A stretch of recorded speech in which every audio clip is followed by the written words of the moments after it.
함께 예배하는 공동체라는 제목으로 말씀을 나누면서 은혜를 같이 하려고 합니다. 교회는 뭐냐? 공동체죠. 근데 함께 예배하는 공동체. 우리 성도님들은 잘 못 느끼셨겠지만 그동안 금요 철야 때 저 혼자 아무도 안 계시고 우리 방송실에만 우리 목사님과 전도사님이 녹화 뜨는 거, 또 앞에 화면 만들어주는 것 때문에 하고 아무도 없을 때 설교를 제가 했어요. 몇 주를. 애들 말로 얼마나 허전하고 이상한지 잘 모르는 분들은 모르겠지만 예민하신 장로님들은 아무도 없는 걸 다 느꼈대요. 왜냐하면 제가 이렇게 말을 가끔 하는 말들이 있어서 너무 허전했어요. 쓸쓸하고. 근데 뭐 오늘도 이 자리가 꽉 찬 건 아니지만 그래도 사모하는 마음으로 함께 해주시는 우리 성도님들과 함께 예배를 드리니까 저는 마음에 참 기쁘고요, 감사하고 또 앉아서 그런 기도하고, 오늘도 올라오면서 제 방에서 제가 이렇게 기도하면서 계속 기도하면서 하나님, 오늘도 분명히 어렵고 힘들지만 우리 사랑하는 성도님들이 사모하면서 갈망하는 마음으로 주회전에 나오는 분들이 있을 텐데, 하루가 힘들고 지쳤지만 힘들지만 세상이 왜 이래 그러면서 정말 주님을 찾는 이들이 있을 텐데, 어느 자리에 있든지 주님의 이름을 부르고 찾는 이에게 주님 만나 주시고 위로해 주시고 터치해 주옵소서 기도가 되더라고요. 어디에 있는 게 중요한 거는 아닌 것 같아요. 요즘 온라인 오프라인 뭐 예배 다 드리는데, 그러나 어디에 있느냐가 중요한 것이 아니라 우리의 마음이 중요한 것 같아요. 오늘 말씀 속에 보니까 46절에 그런 말씀이 있습니다. 46절 한번 보세요. 날마다 마음을 같이하여 성전에 모이기를 힘쓰고, 성전에 모이기도 힘써야 되고, 집에서 떡을 떼며 기쁨과 순전한 마음으로 음식을 먹고, 오늘 저녁 집에서 떡을 떼고 기쁨과 순전한 마음으로 음식을 먹은 성도님들도, 온라인 예배로 드리는 성도님들도 47절에 보니까 교회에서 힘써 모이든지 집에서 떡을 떼며 기쁨과 순전한 마음으로 음식을 먹고 예배를 드리든지 하나님을 찬미하며 또 온 백성에게 칭송을 받는 삶을 살아가면서 나 때문에, 우리 때문에 주님께서 구원받는 숫자를 늘리시는, 부흥케 하시는 은혜가 있게 되기를 간절히 소망합니다. 요즘 목회자들이 모이면 그런 얘기들을 좀 나눕니다. 우리가 이전에 배웠던 교회론, 에베소서를 중심으로 한 사도 바울이 말하는 교회론, 또 호켄다이크라고 하는 신학자, 이렇게 흩어지는 교회, 모이는 교회, 여러 교회론들이 있습니다. 신학적으로 몰트만이 이야기하는 교회론도 있고요. 그런데 시대가 바뀌면서 이 코로나 때문에 확 바뀐 게 있어요. 아마 교회론도 새롭게 정립해야 될 것이다 라고 하는 이야기들을 종종 나눠요. 이제는 교회가 건물도 없이 온라인으로만 목회하겠습니다, 온라인으로 교회를 세우겠습니다 하는 교회들이 지금 등장하고 있어요. 이제 온라인 시대가 됐으니까 그럼 온라인 교회도 교회로 봐야 되느냐? 그리스도의 몸이 교회인데 두세 사람이 모인 곳에 내가 함께 하겠다라고 주님 약속하셨는데 모이지 않고도 온라인으로 목사님 한 분만이 설교하고 상담하고 하면 그게 교회인가? 이 교회론에 대한 변화는 어떨까? 모이지 아니하고 힘써 모이라고 그랬는데 성경에 보면 모이지 아니하고 흩어져서 온라인으로 참여하는 예배도 예배라고 인정을 해야 되느냐? 여러 가지 이야기들이 새롭게 나오고 있어요. 그런데 저는 그 얘기 하려고 그러는 거 아니에요. 시대는 이제 싫든 좋든, 저희도 이제 당회 준비, 내년도 목회 준비, 금년에 코로나 때문에 정말 힘들었지만 우리 목사님들, 교육자들하고도 의논하고 기도하고 하면서 어쩔 수 없잖아요. 이제 온라인 오프라인 같이 가요. 오늘도 오신 분들도 계시지만 온라인으로 예배 참여하는 분들도 있잖아요. 요즘에 새벽 예배도 지난 주간 한 주간 동안 다시 시작을 하면서 제가 말씀을 증거하면서 온라인 오프라인을 했는데 오시는 분들은 많지 않아요. 한 30명 정도 모여요. 30분 정도의 성도님들이 모여서 예배해요. 그런데 집에 가서 불꽃교회 유튜브 채널을 보니까 온라인으로 예배에 참여하시는 분들이 하루 지나고 이렇게 더 지나가면서 보통 아침에 100명, 그리고 점점 하루 지나면 뭐 200명, 300명까지 참여를 하시더라고요. 그러니까 이것도 나쁜 건 아닌 것 같아요. 어떻게 보면 하나님의 말씀을 들으면서 우리의 삶에 도전을 받고 하나님의 말씀을 따라 살려고 하는 모습들이 있으면 이것도 나쁜 건 아닌 것 같아요. 어쨌든 시대가 변해가지고 온라인이든 오프라인이든 활용을 해야 되잖아요. 하나님 주신 거 활용하면서 우리의 신앙을 잘 다져야 되잖아요. 이 시대적인 흐름이라면, 피할 수 없는 거라면 우리가 더 잘 준비해서 어떻게든 하나님을 기쁘시게 하고 우리 사랑하는 성도들이 눈을 열어 주님을 바라볼 수 있도록 해야 되잖아요. 어떤 교회론이 맞느냐, 제가 신념에 대한 이야기, 신학에 대한 이야기를 하려고 하는 것도 아니고, 이게 맞느냐 틀리느냐 판단하고 정지하려고 하는 것도 아니고요. 신앙의 문제로 한번 좀 보자는 거예요. 교회, 이상적인 교회가 뭘까? 사도행전 2장 42절로 47절 말씀은 초대교회의 모습을 그대로 보여주는 말씀입니다. 그래서 교회 생활을 오래 하신 분들, 원로 장로님들, 또 교회의 역사를 좀 아시는 분들은 교회가 세상 속에 존재하지만 초대교회와 같은 모습을 가져야 된다라고 기도하면서 교회가 변질되지 않게 하기 위해서는 사도행전 2장에 나와 있는 초대 기독교회의 모습을 잊지 말고 우리가 부흥해 가자, 그런 이야기들을 참 많이 해요. 그렇습니다. 저도 우리 불꽃교회가 여기 오늘 말씀에 나와 있는 것처럼 기도하면서 성도들이 아름다운 교제를 나누면서 하나님의 마음을 따라 순종하는 가운데 하나님 되심을 볼 수 있는 교회가 되기를 늘 기도합니다. 하나님이 더 기뻐하시는 모습, 코로나19 이 힘든 시간이 지나면 지나갈 거예요. 제가 감히 예언하건대 지나갑니다. 지나가는데 우리가 참 답답하고 힘드니까 언제 가나 그러는데 다 지나가요. 우리 지금까지 살아오면서 힘들고 어려운 일이 있어도 다 지나갔잖아요. 지나갈 건 지나갈 거예요. 그런데 지나가고 자연적으로 회복되어지는 게 중요한 것이 아니라, 전 지금부터 기도하고 있는 게 있어요. 하나님, 시간 지났다고, 감염병 종식됐다고 그렇게 지나가는 게 아니라 이 어려운 때 지나면서 정말 새롭게 변화되어 일어나게 해주옵소서 기도해요. 시간이 지나서 이겨낸 것이 아니라 이 어려움이 지나가면서 하나님 우리에게 원하시는 것이 무엇인지 분명히 듣고 깨닫고 성령이 인도하시는 대로 다시 설 수 있다면, 제가 좀 과민 반응인지 모르지만 이런 마음도 들어요. 코로나 때문에 하나님이 키질하시는 것 같아요. 알곡과 가라지를 가려내시고. 제가 지난 8월 달서부터 그랬죠. 금요철야 우리 성령 간증 예배 드릴 때 진짜와 가짜 구별하려고 진짜 크리스찬, 진짜 교회, 진짜 신앙인, 진짜라고 하는 단어를 넣어서 설교를 했어요. 아무리 엎드려 기도하고 말씀을 묵상하는 가운데에도 이 기간이 지나면서 하나님이 뭔가 가려내시고 우리로 하여금 도전받게 하시고 새롭게 창조되어 다시 일으켜 세우시려고 하는 하나님의 뜻이 느껴져요. 아마 많은 성도님들, 영적으로 예민한 분들은 그렇게 느껴지실 거예요. 그런데 오늘 말씀을 다시 돌아가서 보면, 그러면 어떤 교회를 만들어요? 어떤 교회? 하나님이 정말 원하시는 모습은 어떤 건가? 오늘 함께 예배하는 공동체가 교회라고 제가 제목을 적었는데, 사도행전 2장에 나와 있는 우리가 꿈꾸고 이상을 삼아야 될 교회의 모습은 뭐냐? 간단하게 얘기하면요, 교회라고 하는 공동체는 성령이 살아 역사하는 공동체여야 돼요. 기대하고 갈망하는 마음으로 모여서 예배할 때 살아계신 하나님,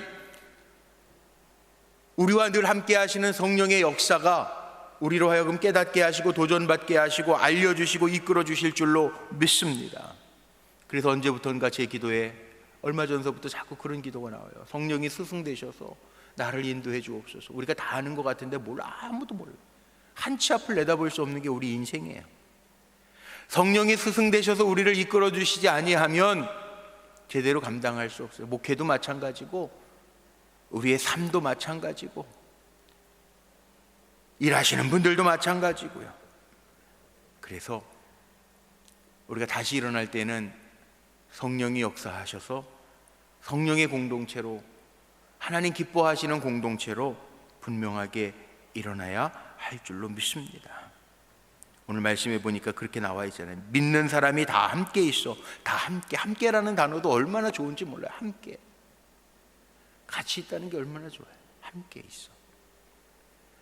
모든 물건을 서로 통용하고 재산과 소유를 팔아 각 사람의 필요를 따라 나누어 주고 날마다 마음을 같이하여 성전에 모이기를 힘쓰고, 마음을 같이하여 성전에 모이기를 힘쓰고 집에서 떡을 떼고 기쁨과 순전한 마음으로 음식을 먹고 하나님을 찬미하며 온 백성에게 칭송을 받으니 주께서 구원받는 사람을 날마다 더하게 하시니라. 이게 부흥이에요. 이게 부흥. 함께하면서 좋은 것, 성령이 이끌어 주셔서 좋은 것, 네 것 내 것 구별 없이 사랑으로 나누면서 살아가는 것, 좋은 것, 얼마나 아름다운 모습들입니까?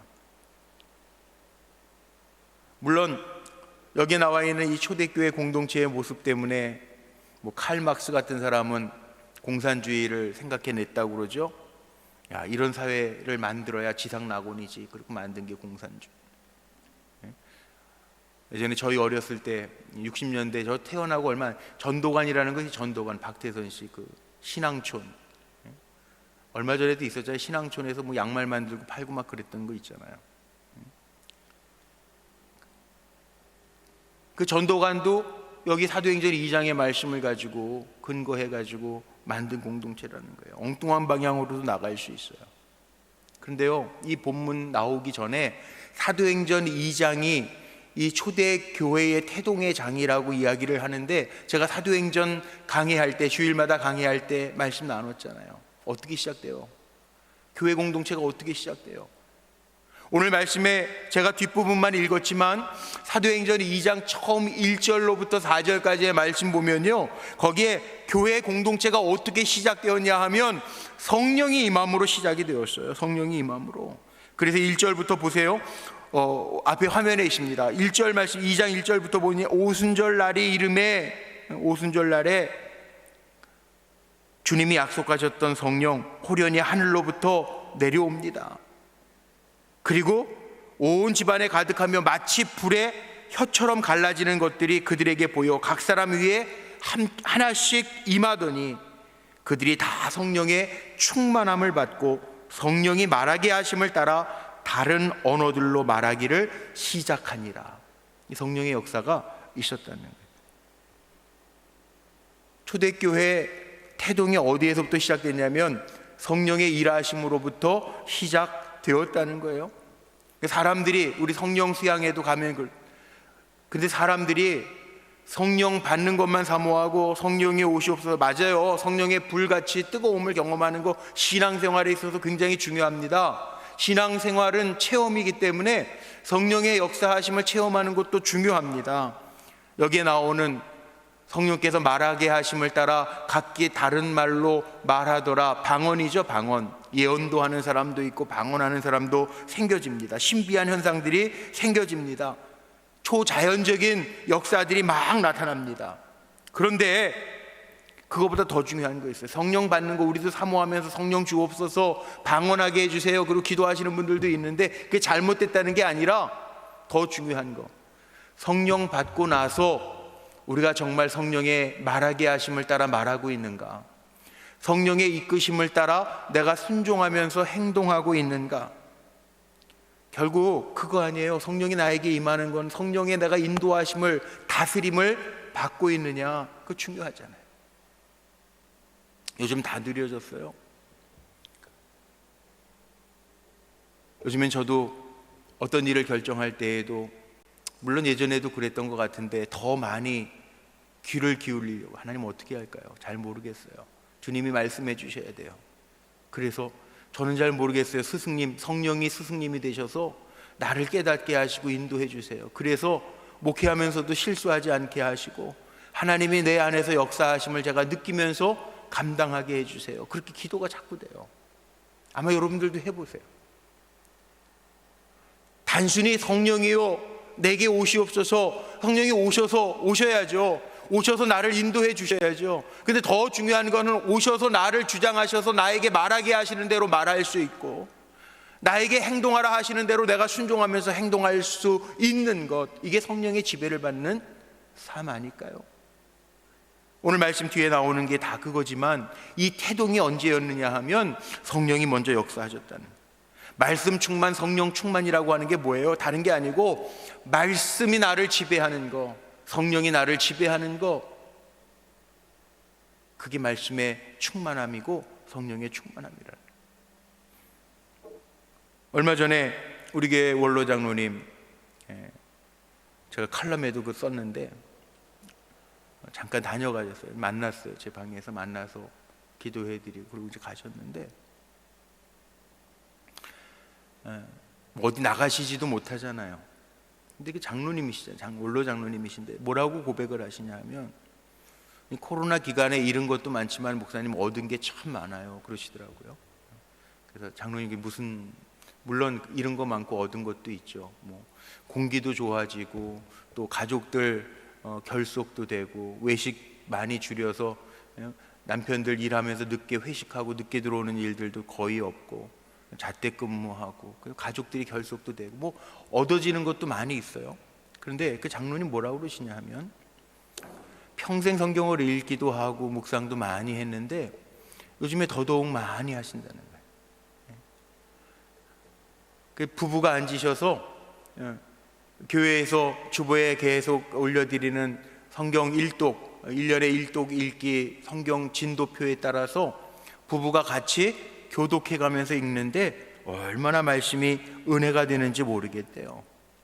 그리고 손주들, 우리 교회에서 지난 여름에 드라이브 뚜루 방식으로 잠언 성경 쓰기 노트를 줘가지고 손주들이 이렇게 잠언 쓰기 하고 그거 봐주시면서 성경 이야기도 해주고 얼마나 좋은지 모르시겠다. 말씀의 지배를 받는다라고 하는 거는 이런 겁니다. 말씀이 나를 다스려지는 거, 읽고 끝나는 게 아니라 아무리 많이 알아도 아는 것으로 끝나면 아니고요. 정말 중요한 거는요, 입으로만이 아니라 그렇게 성령이 나에게 말씀하시고 하나님의 말씀에 쓰여져 있는 것을 내가 듣고 읽고 묵상하면서 주님이 기뻐하시는 대로 내 삶이 따라갈 때 이게 함께 예배하는 공동체의 힘이 생겨진다는 거예요. 예수님 이런 말씀하셨어요.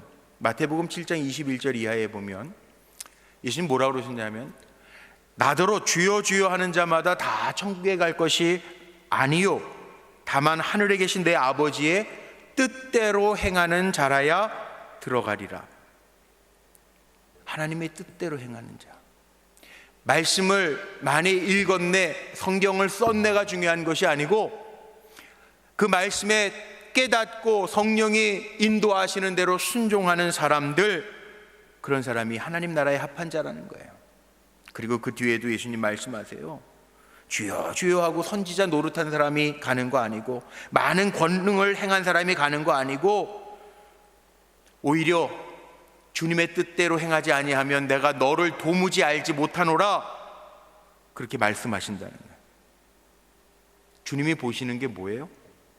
권능을 많이 행했느냐, 선지자의 이름으로 섰느냐, 그거 보시는 게 아니고 정말 하나님의 말씀을 지배받고 하나님의 말씀의 지배를 받으면서 성령이 인도하시는 대로 순종하면서 살아가고 있느냐를 보신다는 거예요.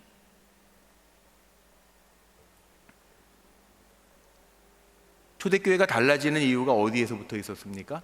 사도행전 2장에 그 얘기가 나오는 겁니다.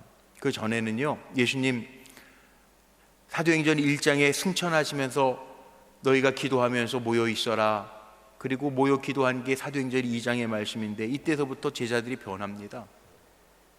완전히 변합니다. 예수님 3년 따라다니면서 기적도 봤어요. 예수님이 행하시는 놀라운 일들도 다 봤어요. 그런데 비실비실하다가 누가 와가지고 너 예수님 제자 아니야? 아니야. 저주하면서 저주하면서 내가 도무지 알지 못한다 비실비실할 뿐만 아니라 비겁했던 제자들이요, 성령 충만함을 받고 성령의 인도하심을 받으면서는 달라집니다. 강해집니다. 정말 놀라운 기도의 사람이 되고 죽음마저도 두려워하지 않는 사람들이 됩니다. 그리고 외칩니다. 사도행전 2장을 오늘 다 읽고 싶었는데 다 읽지는 못했지만 22절 이하의 말씀에 보면 누구든지 주의 이름을 부르는 자는 구원을 받으리라 하였느니라. 제자들이요, 이스라엘 사람아 들으라. 그리고 강하게 얘기하는, 너희가 죽인 예수 그리스도 사망에 매어 있을 수 없어서 하나님이 그를 살게 하시고 그를 통해서 우리에게 성령을 부어주셨다라고 제자들이 고백해요. 성령 충만함을 받으니까 전하고 싶은 거예요. 나누고 싶은 거예요. 목숨까지도 내놓고 따르고 싶은 거예요. 이 제자들의 모습이 완전히 바뀌었어요. 성령이 역사하시니까 담대해졌어요. 죽음도 두렵지 않아요. 그리고 고백해요. 너희들이 죽인 예수가 하나님 다시 살게 하셔서 주 예수 그리스도라, 너희의 구세주가 되셨다라고 선포 제자들이 합니다. 듣던 사람들도요, 제자들이 이렇게 외치니까 37절 한번 말씀 보겠어요? 오늘 37절 말씀에 보면요, 이렇게 말씀되어 있어요. 그들이 이 말을 듣고 마음에 찔려 베드로와 다른 사도에게 물어 이르되, 형제들아 우리가 어찌할꼬 하거늘. 복음을 들으니까, 진리의 말씀을 들으니까, 성령 충만해서 말하는 제자들의 선포를 들으니까 마음에 찔려 두려워서, 그럼 우리가 어떻게 해야 돼? 그랬다는 거예요. 비겁했던 베드로도요, 성령 충만함을 받고 나서 우리가 그럼 어찌할꼬 그럴 때, 오늘 읽었던 본문 바로 앞에 38절에서 40절 말씀에 보니까 베드로가 처방전을 내줍니다. 뭐라고 내줍니까? 베드로가 이르되 너희가 회개하여 각각 예수 그리스도의 이름으로 세례를 받고 죄사함을 받으라. 그리하면 성령의 선물을 너희가 받으리니. 베드로가 지금 네 가지를 제안하는 거예요.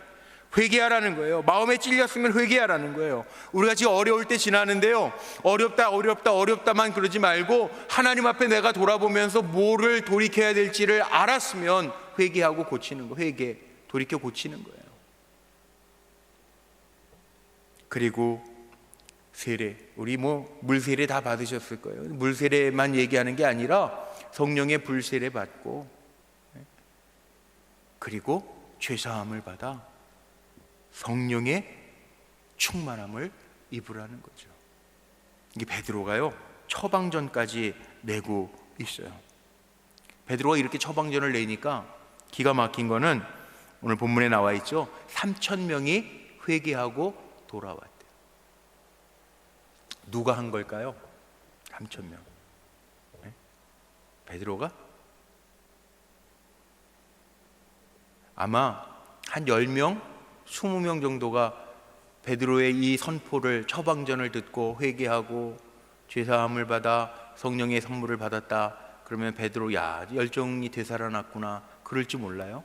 근데 한 번에 3,000명이나 회개하고 세례받았다. 이거는 성령이 하셨다라고 하는 것을 보여주는, 분명히 이게 사람이 하는 일이 아니죠. 3,000명 성령이 하셨다는 거예요. 인간의 차원이 아니라 성령이 하시는 차원이 있다는 거예요. 잘하는 본문 가지고 제가 오늘 말씀을 드리는 이유가 여기에 있습니다. 오늘 핵심이 여기에 있습니다. 교회 공동체가 어떤 공동체여야 되느냐, 우리 불꽃교회가 앞으로 어떻게 나가야 되느냐, 변하는 부분들은 많이 있을 거예요. 지금 저도 마음이 하나님 앞에 지혜를 구하면서 목사님들하고도 같이 얘기를 나누면서 해요. 속해? 금년에 아무것도 못했어요. 당회를 준비하려고 우리 사랑하는 성도님들의 얼굴을 떠올리면서 인선 작업들을 하고 내년도 목회를 준비하는데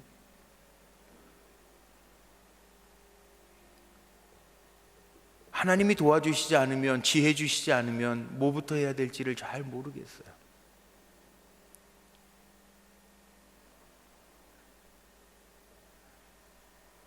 비대면 그러는데 요즘에 학교 수업도 온라인으로 하고 있죠.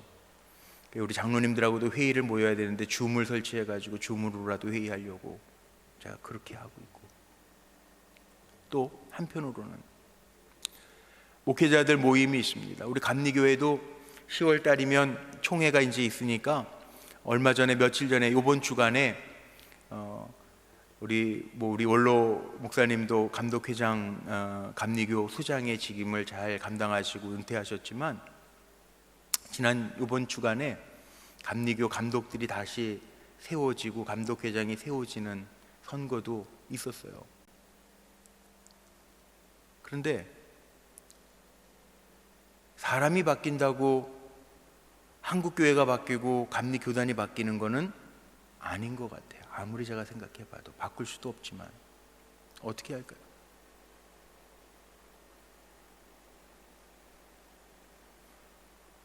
그래서 요즘에 다들 걱정들을 많이 하시는데, 교회에 대한 걱정들을 많이 하는데, 우리 기도하는 목사님들, 감리교 안에 목사님들 모여서 줌으로 기도회를 가지면서 그런 얘기 많이 해요. 성령이 역사하시지 않는 교회는 앞으로 도태가 될 거라는.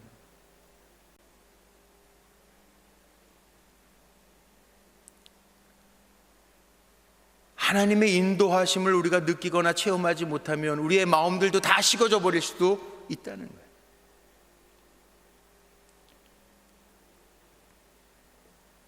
그리고 나서 말씀을 다시 묵상하는데요, 다 아는 말씀인데 이 말씀을 보면서요, 사도행전 2장 42절에서 47절에 이 말씀이 눈에 다시 들어오는 거예요. 그들이 사도들의 가르침을 받아. 얼마나 책임이 막중한지 모르겠어요. 목사가 잘못 가르치면 어떻게 되는 거예요? 성도들이 서로 교제하고 떡을 떼며 오로지 기도하기에 힘쓰니라. 우리가 힘써야 할 일들이 있는데 엉뚱한 데에다가 힘쓰다가 마지막 때 주님이 너 그거 아니야, 그러면 어떡하실래요?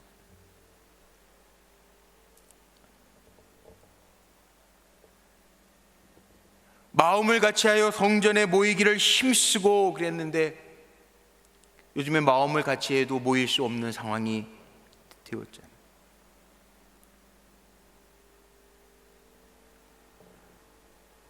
그래서 우리 교회 학교도 많이 못 모이지만 전도사님들도 회의하면서 그래요.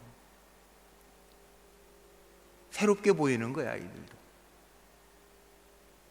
하나하나가 너무 귀한 거야. 옛날에 못 느꼈던 것들을 요즘 이 시대를 지나면서 느껴요. 예배 드릴 때도 마찬가지 아니에요. 제가 서두에 오늘도 금요 철야 모여가지고 같이 이렇게 기도하는 자리에 함께 있다라고 하는 것이요, 다른 때하고는 다르잖아요. 조금. 오늘 말씀 속에 보니까 그렇게 나와 있어요. 기쁨과 순전한 마음으로, 우리가 하나님 앞에 예배할 때에도 기쁨과 순전한 마음으로 예배하고 있는, 정말 교회 공동체는 그래서 성령이 이끄시는 공동체고 기쁨의 공동체고 함께 예배하면서 갈망하는 공동체가 교회 공동체라는.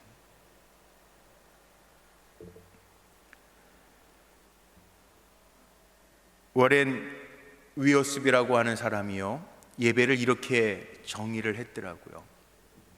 예배가 뭐냐? 예배를 정의하면서 예배란 하나님의 존재와 하나님께서 말씀하신 것, 그리고 하나님께서 행하신 모든 것에 대한 인간의 모든 것, 즉 몸과 마음과 감정과 뜻을 다한 성도들의 응답이다. 하나님 말씀하신 것, 하나님이 보여주신 것, 하나님이 행하신 것, 그거에 대한 그 모습을 보고 그거에 대한 인간의 모든 것을 걸고 하나님 앞에 응답하는 게 예배라는 거예요. 예배를 소홀히 하면 안 되겠죠. 물론 이전에도 예배에 목숨을 걸라 뭐 이런 책들도 있고, 예배의 성공자가 인생의 성공자다 뭐 그런 이야기들도 많이 하고 그랬어요. 그런데 정말 예배가 하나님이 보여주시고 행하신 거에 대한 우리가 마음과 몸과 모든 것을 쏟아서 응답하는 거라면 새벽 예배를 드리든 금요 성령 간증 예배를 드리든 주일 예배를 드리든 속회 예배를 드리든 분명히 기억해야 할 것이 있습니다. 그게 뭐냐 하면 예배는요, 우리가 구경꾼으로 드리는 게 아니라 우리가 주인공이 되어서 주연들이 되어서 하나님 앞에 나아가는 게 예배여야 돼요. 오늘도 이 자리에 앉아있는 여러분들이 온라인으로 예배하되 기쁨과 순전함으로 드리는 우리 성도님들이 예배에 하나님이 받으시는 주인공, 주연들이 되시기를 주의 이름으로 축복합니다. 그래서 예배 드리면서 하나님 앞에 충성을 보이는 거예요. 찬양할 때에도 뜨겁게 갈망하면서 찬양하는 거고, 기도할 때에도 하나님의 응답을 기대하면서 기도하는 거고, 그리고 예배 드릴 때에는요, 예배 중심이 내가 아니에요. 예배 중심은 하나님 중심, 하나님 받으시는 예배가 돼야 돼요. 내가 은혜 받는 것보다 먼저 하나님이 받으시는 예배가 될 수 있도록 내가 하나님 앞에 나아가는 거, 그거 중요해요. 그리고 더 중요한 거 있어요. 더 중요한 건 뭐냐 하면 예배 드리는 것 자체보다 예배 드리고 나서 내 삶으로 예배자의 모습이 실천되어져요. 말씀 들었으면 말씀 듣고 나가면서 다 까먹고 잊어버리는 거 아니라 결단하고, 그럼 예배는 소중하게 드려야지, 하나님 앞에 나오는 데는 조심해야지, 기쁨으로 순전함으로 드려야지, 그런 마음을 가지고 나아가 하나님 앞에 예배하라는 거예요. 왜? 우리를 모으신 이유가 함께 예배하는 공동체로 우리를 불러주셨기 때문에.